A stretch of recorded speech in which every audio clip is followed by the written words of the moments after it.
everyone. So today I'm coming at you with my PM skincare routine, my most current PM skincare routine that is most consistent in my life. I uploaded my AM skincare routine last week. If you want to check that out, I will try to figure out how to link it somewhere on the screen. But I am technologically challenged, and if I can't figure out how to do that, I will link it down below. In that video, you will definitely find a more in-depth discussion on my skin and like what I'm looking for from my skincare products and things like that. I'm going to be pretty brief about it in this video because I was pretty long-winded about it in last week's video. So if you have any questions about that, feel free to let me know down below. But definitely reference that if you're looking for a more detailed look. As always, I'm going to say this in every video about skincare henceforth forever until the day that I am no longer. Just because something works for me, even if we have what you would think is the exact same skin type, doesn't mean that it's gonna work for you the same way. There are so many different factors influencing our skin at all times that the way that different products work in different environments is definitely a true thing, and the way that your skin is reacting at any given moment does not have to be exclusively related to what you're putting on it topically. It can be related to a lot of lifestyle factors, including but not limited to diet, stress, humidity levels, all that stuff. So yeah, that's my speech for the day. Now let's talk about me. Okay, so my skin, just as a very brief recap, I have very acne prone, very sensitive, probably rosacea skin. I have combo skin all year round, but it differs what it's comboed with depending on the season. It is very hot and humid here in the winter. It's very hot and humid here in the summer. And with that comes my skin being a bit more oily, a bit more normal mixed with oily. And during the winter, early spring, late fall, I am more normal mixed with dry because there is no moisture in the air here at all during the winter. And my skin definitely reflects that, especially with like central heating and all that stuff. Like my skin just needs all the moisture during the winter. And I'm still kind of in that phase. Like we are at the very like beginnings of spring. I mean, we're kind of like a month in already, but here where I live, the weather hasn't reflected that yet. It's still been pretty cold most of the time, pretty dry most of the time. Today is actually an improvement. It's going to be 75 and sunny. So, but up until now, we've had very much a mixed bag. So yeah, do I need to mention anything else? Sensitive, acne prone, rosacea. My targets are always preventing acne, treating acne, and hyperpigmentation management, hyperpigmentation improvement, and always nourish. I think that nourished skin is the foundation for healthy, happy skin. I will say in my AM routine video, I did actually like film myself doing my skincare. I did not do that for this video for a variety of reasons, but the main one is that my skin is freaking out right now. I had like a reaction, like a serious reaction to something 3 or 4 nights ago, and it left my skin very whelpy, very red, and very like swollen and itchy. Thank God the swollen, itchy part has gone away, but I still have some like red, whelpy stuff happening. So I just wasn't comfortable filming it, and I'm just gonna be transparent about that. So if that's what you're looking for, if you're looking for a demo, this isn't the video for you. I'm just gonna be talking you through my steps and why I do them. Okay, to start off my PM routine, I almost always do a double cleanse, and that's even if I'm not wearing makeup. Usually I am always wearing at least SPF, and I find that my skin just feels better and responds better if I do a double cleanse, even if I'm just wearing SPF. So my first cleanse of choice, and this has been very consistent for a long time now, is the Kasemi Vitamin F Therapy Balmy Wash from Holy Frog. I do sometimes use this to remove my eye makeup as well, but most of the time I use a separate eye makeup remover. This is my favorite balm cleanser of all time. I think that it is so effective, so gentle, so good. It removes everything. It removes all the stuff. Like almost after I'm done using this, I almost don't even feel like I need a second cleanse, but I always go in with that anyway. This is really nourishing. It's not stripping. It just does its job to remove makeup. I do always say when I talk about this that you have to emulsify it properly or you probably won't like it. It'll probably leave a residue on your skin. But as long as you're diligent with like applying extra moisture and emulsifying it properly and then rinsing it properly, you should not have that issue. They've done demos of this on their Instagram, so that's really helpful if you want to watch that. Yeah, I just love this. I've been through tube after tube after tube. It's like a must-have in my life, and I'm obsessed with it. So for my second cleanse, I've really just been using the same ones that I use in the morning, either the Tashmoo Milky, what is this called? Tashmoo Water Lily Nourishing Milky Wash. It's a long name, okay? I've been using this every day for a long time. And then the Allies of Skin Molecular Silk Amino Hydrating Cleanser is the other one that I'm kind of rotating through. So this is literally my ride or die holy grail. I am obsessed with this. It is literally the most gentle cleanser on the face of this earth. I feel like everyone could use this regardless of skin type. I just feel like it is all-encompassing, such a beautiful product. Now, to be completely fair, I am obsessed with everything Holy Frog has done. So that definitely influences my opinions. This is just the perfect morning cleanse. It's a perfect second cleanse. This even removes makeup well.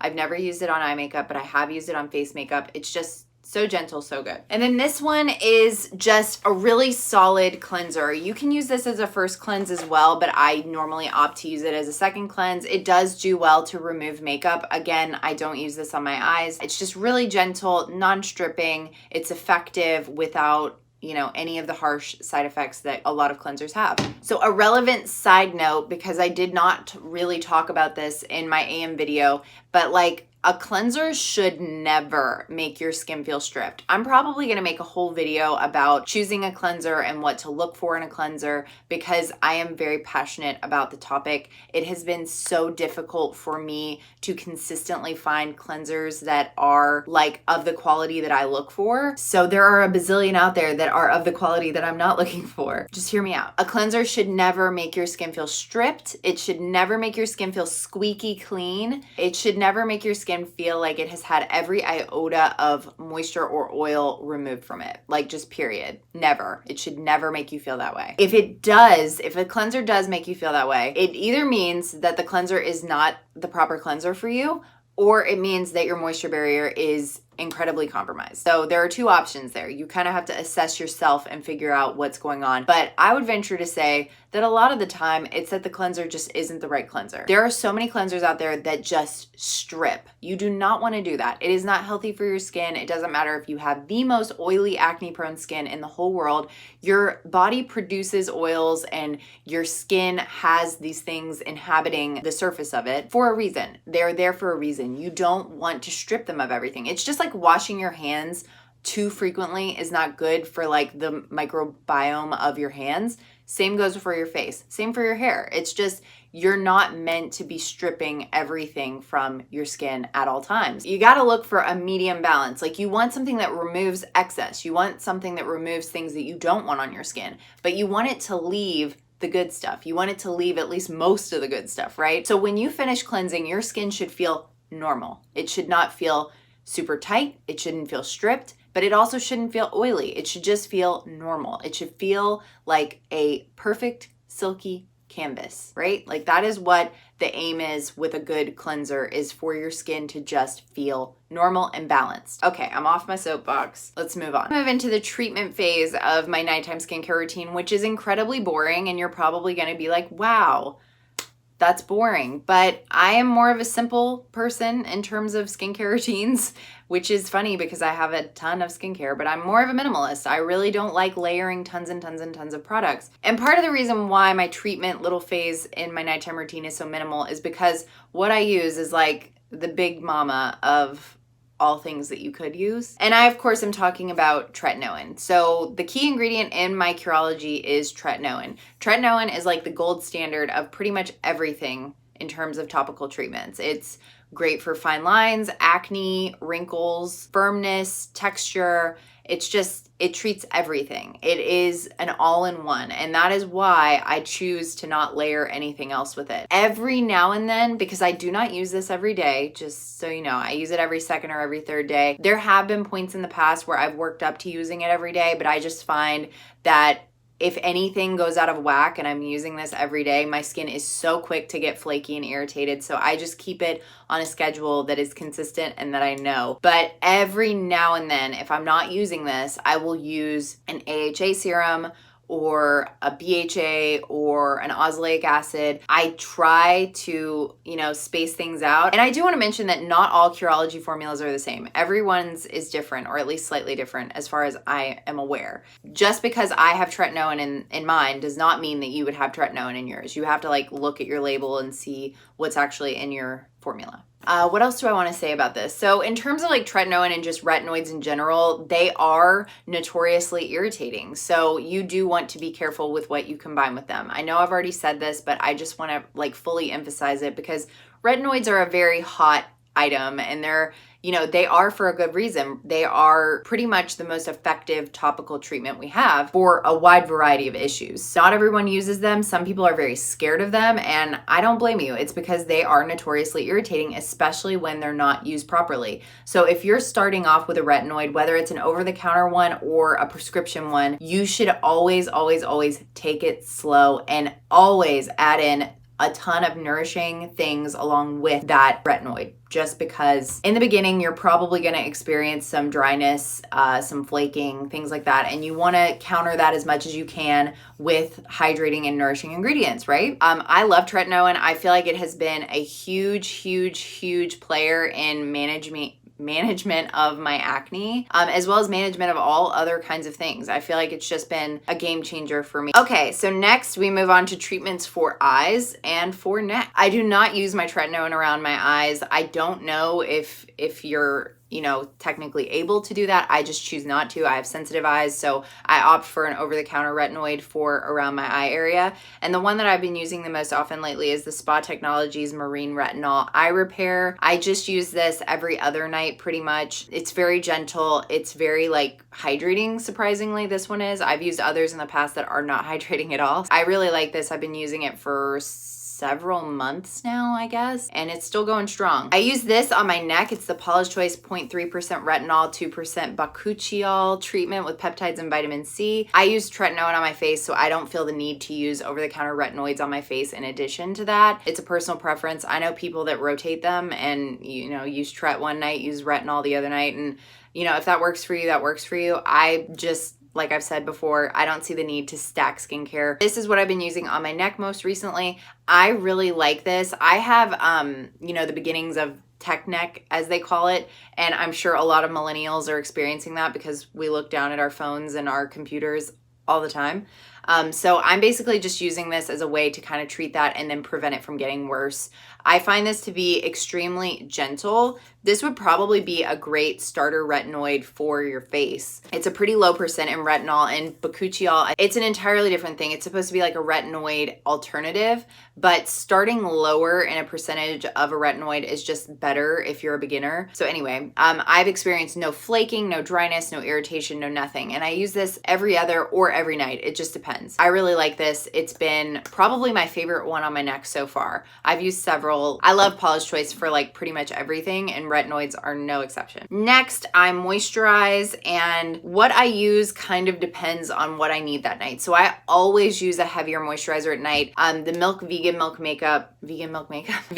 moisturizer is kind of my go-to right now because it's really the only one that I have in stock. I would normally opt for, you know, Lala Retro or the Skin Fix Lipid Peptide Cream or this one, but this is the only one I have left. This is the only like richer cream that I have left. So I love this. It works perfectly fine. I'm happy to continue having this, but these are empty and I do really miss them. So I actually have a restock of the Skin Fix on its way. So I will be rotating that with this because I just find that that is my personal favorite for nighttime, but this one definitely works. It's definitely rich. It's definitely creamy. It's definitely very nourishing and helps keep any type of dryness or flakiness at bay. If I am feeling irritated or sensitized at all, I will add this on top. It's Great Barrier Relief from Crave Beauty. This is such a good product. If you ever experience irritation or sensitization from anything, you should have this in stock. This has tamanu oil, safflower oil, rosehip oil, vitamin B3, ceramides, cholesterol, and natural moisturizing factors.